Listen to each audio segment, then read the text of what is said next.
بسم الله الرحمن الرحيم الحمد لله وحده والصلاة والسلام على من لا نبي بعده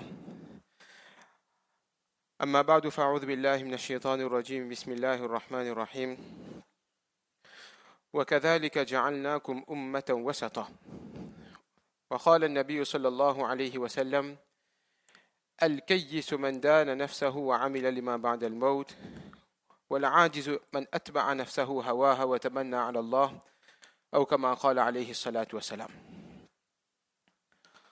Mes chers frères, Allah subhanahu wa ta'ala nous a gratifié d'innombrables bienfaits. Et un des grands bienfaits qu'Allah subhanahu wa ta'ala nous a accordé, c'est qu'Allah subhanahu wa ta'ala nous a créés et nous a choisis pour être de la communauté de Muhammad sallallahu alayhi wa sallam. Cette ummah, cette communauté est la meilleure des communautés, la dernière des communautés à arriver sur cette terre, mais la première communauté à entrer au paradis. Cette ummah, Allah subhanahu wa ta'ala a parlé des vertus de cette ummah à tous les peuples qui sont passés avant nous. Tous les prophètes alayhimus salatu wa salam, ils ont été informés de la venue de cette ummah, de la venue de Rasulullah sallallahu alayhi wa sallam. Allah subhanahu wa ta'ala parle à Daoud alayhi salatu wa salam à propos de cette ummah. Allah ta'ala dit que ô Daoud, après toi arrivera un prophète. Son nom c'est Muhammad Ahmad. Et Allah subhanahu wa ta'ala dit wa ummatuhu marhuma. Que sa communauté, c'est cette communauté de Muhammad sallallahu alayhi wa sallam, aura la miséricorde de la part d'Allah subhanahu wa ta'ala. Donc en permanence, cette miséricorde, cette ummah, baigne sous la miséricorde d'Allah subhanahu wa ta'ala. Cette ummah a reçu le meilleur des prophètes, le imam ou l'anbiya. Et nous savons tous, qu'est-ce que Rasulullah sallallahu alayhi wa sallam, il a fait pour cette ummah. Le prophète sallallahu alayhi wa sallam, il a tout donné pour la sauvegarde de cette ummah. La nuit, le prophète sallallahu alayhi wa sallam est resté réveillé. Il pleurait devant Allah subhanahu wa ta'ala. Le prophète sallallahu alayhi wa sallam, il faisait dua pour cette communauté. Et à différentes occasions, différentes situations, le prophète sallallahu alayhi wa sallam, il a donné des conseils. Il a donné des directives à ses compagnons radiyallahu anhum ajma'in, des conseils qui nous sont utiles jusqu'à la fin des temps. Des conseils qui nous sont utiles jusqu'à la fin des temps. C'est pour ça que les sahaba radiyallahu ajma'in, en permanence, ils étaient à la recherche de rester de la compagnie de Rasulullah sallallahu alayhi wa sallam. Ils voulaient rester dans cette sohba, dans cette compagnie, afin de profiter de la spiritualité de Rasulullah sallallahu alayhi wa sallam, parce que tout ce qui émanait du prophète sallallahu alayhi wa sallam était béni. Muawiyah radiyallahu ta'ala an, il avait ramassé avec lui les ongles de Rasulullah sallallahu alayhi wa sallam. Il avait ramassé avec lui les ongles de Rasulullah sallallahu alayhi wa sallam. Et lorsqu'il allait quitter ce monde, il a fait ce testament, il a dit d'enterrer ces ongles du prophète sallallahu alayhi wa sallam avec moi. De mettre les ongles du prophète sallallahu alayhi wa sallam avec moi dans ma tombe, afin qu'Allah subhanahu wa ta'ala, il fasse miséricorde sur moi par la baraka des ongles de Rasulullah sallallahu alayhi wa sallam. Khalid bin Walid radiyallahu ta'ala an, il avait cousu à l'intérieur de son casque les cheveux du prophète sallallahu alayhi wa sallam. Et à chaque fois qu'il portait ce casque, Allah ta'ala accordait la victoire aux musulmans. Donc tout ce qui émanait du corps de Rasulullah sallallahu alayhi wa sallam était béni par Allah subhanahu wa ta'ala. Maintenant, n'imaginons pas les actions que le prophète sallallahu alayhi wa sallam nous a enseignées. Donc les sahaba, en permanence, ils étaient à la recherche des précieux conseils de Rasulullah sallallahu alayhi wa sallam, à tel point qu'ils se faisaient des relais. Si un travaillait, il envoyait son frère pour aller rester de la compagnie du prophète sallallahu alayhi wa sallam, pour écouter les enseignements de Rasulullah sallallahu alayhi wa sallam, afin de le rapporter. Et le lendemain, il se changeait de rôle. Umar radiyallahu ta'ala, il avait fait cette méthode-là. Il envoyait son frère écouter, lui il allait au travail. Et le lendemain, c'est Hadrat Umar qui venait. Et nous savons tous que Rasulullah sallallahu alayhi wa sallam était un tel prophète qui est connu comme Jawami'ul Kalim. Il avait cette qualité d'utiliser des termes qui sont très courts, simples, mais il y avait un sens qui était profond. Un sens profond. Et parmi les paroles que le prophète sallallahu alayhi wa sallam, parmi les conseils courts, concis, mais profonds que le prophète sallallahu alayhi wa sallam nous a donnés, ce qu'a rapporté Abdullah bin Salam radiallahu ta'ala an. Abdullah bin Salam radiallahu ta'ala an, il dit que lorsque je suis arrivé à Madina Munawwara, lorsque pour la première fois je suis venu, la première parole que j'ai entendue de la bouche bénite de Rasulullah sallallahu alayhi wa sallam, c'est quoi? C'est que le prophète sallallahu alayhi wa sallam était en train de dire Ya ayyuhan nas, ô gens, afshu salam, propagez le salam entre vous, répandez le salam entre vous. Wa at'imu ta'am, et donnez de la nourriture. Wa sallu bil layl wa an-nasu niyam, et priez la nuit alors que les gens dorment. Tadkhulul jannata bi salam, et vous rentrez au paradis en paix. 3 actions que le prophète sallallahu alayhi wa sallam a enseignées et qui nous garantit l'accès au paradis en paix. La première chose que le prophète sallallahu alayhi wa sallam nous enseigne, afshu salam, une action très simple. Une action qui est très simple. Le salam, c'est quelque chose de très important de l'islam. Le salam, c'est l'identité du musulman. Le salam, c'est l'identité du musulman. Et la première personne qui a fait le salam, c'est qui? C'est notre père, Hazrat Adam alayhi salatu wa salam. Le prophète Allah subhanahu wa ta'ala, lorsqu'il a créé Adam alayhi salatu wa salam, Allah ta'ala a ordonné à Adam alayhi salatu wa salam, il dit va vers ce groupe d'anges. Va saluer ce groupe d'anges et écoute attentivement la réponse que ces anges ils te donneront. Car la réponse de ces anges sera ta formule de salutation et la salutation de ta progéniture. Alors Adam alayhi salatu wa salam, il est parti auprès de ce groupe d'anges.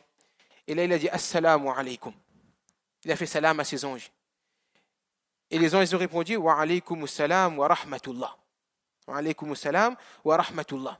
Donc depuis Adam alayhi salatu wa salam, il y a cette formule de salutation Assalam, la paix. C'est un dua de la part d'Allah subhanahu wa ta'ala. Les gens du paradis se transmettront le salam. Pourquoi? Parce que Allah subhanahu wa ta'ala nous a créé êtres humains. Chaque personne qui vient sur terre, il vient avec une maman, un papa. Donc, l'être humain, il a déjà cette première relation, ses parents. Et pour pouvoir vivre, Allah ta'ala fait qu'on a besoin des uns et des autres. On a besoin des uns et des autres. Il y a des frères, il y a des sœurs, il y a besoin de travailler. On a des camarades, on a des collègues, etc., etc. Afin d'avoir un bon environnement, afin de pouvoir vivre paisiblement, alors on a besoin de cette relation de confiance entre nous. On a besoin de cette relation de confiance entre nous. On a besoin d'être en sécurité. Que mon frère, il protégera mon honneur. Mon frère, il protégera mes biens. Mon frère, il protégera ma famille. C'est ce que Rasulullah sallallahu alayhi wa sallam, après 23 années d'efforts, le prophète sallallahu alayhi wa sallam, il a fait son khutbah, hajjatul wida'. Et là, le prophète sallallahu alayhi wa sallam, qu'est-ce qu'il dit? Il dit comme ça que, à partir d'aujourd'hui, vos sangs sont sacrés. Vos biens sont sacrés et votre honneur est sacré. Après 23 années d'efforts, le prophète sallallahu alayhi wa sallam, il a enseigné que le din et l'islam, les actions que Rasulullah sallallahu alayhi wa sallam nous a enseignées, c'est une sécurité pour notre honneur, c'est une sécurité pour nos biens, c'est une sécurité pour notre famille. Donc, première chose, as-salam, la paix. Donc, le prophète dit, afshu salam, répandez le salam entre vous. Donc, le salam renferme beaucoup de bienfaits. Le salam renferme beaucoup de bienfaits. Le prophète sallallahu alayhi wa sallam, il a dit en ce sens que lorsqu'une personne, 2 personnes se rencontrent et se font salam, alors Allah subhanahu wa ta'ala pardonne le petit péché. Allah ta'ala, il pardonne le péché. Juste de faire salam à son frère. Juste de faire salam à son frère, Allah subhanahu wa ta'ala pardonne le péché. On demandait au prophète sallallahu alayhi wa sallam, il dit quelles sont les actions qui sont vertueuses pour le croyant, pour le musulman. Le prophète sallallahu alayhi wa sallam, il énuméra quelques actions. Et parmi les actions que le prophète sallallahu alayhi wa sallam, il a énumérées, il a dit comme ça, faites le salam à ceux que vous connaissez et à ceux que vous ne connaissez pas. Donc le salam, c'est pour tout le monde. Les personnes qu'on connaît, les personnes qu'on ne connaît pas. Et le prophète sallallahu alayhi wa sallam, il a dit en ce moment, parmi les signes de la fin des temps, c'est qu'une personne, il fera le salam seulement aux personnes à qui il connaît. Les personnes qu'il ne connaît pas, alors il ne fera pas salam. Donc, première chose, de faire salam à tous les musulmans.